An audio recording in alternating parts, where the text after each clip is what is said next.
কেউ গরিব কেউ ধনী, এই সবই আসলে পরীক্ষা।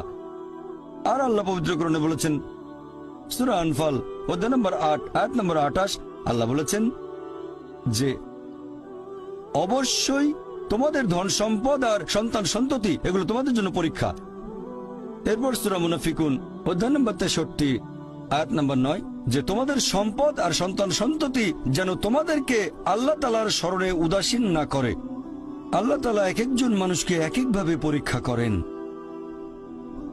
আপনি যদি কাউকে জিজ্ঞেস করেন যে ভালো কাজগুলো কি কি আর ভালো কাজগুলো কি, এ ব্যাপারে আস্তিক নাস্তিক সব ধরনের মানুষই তখন বলবে ভালো কাজ হচ্ছে দান করা, নিজে সন্তুষ্ট থাকা। কয়েকটা ভালো কাজের কথা বললে দান করার থাকবে। এখন একজন মানুষ পরোপকারী কি না সেটা আল্লাহ কিভাবে পরীক্ষা করবেন?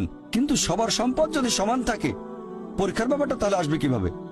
পরীক্ষা তখনই নেওয়া যাবে যখন কেউ হবে ধনী আর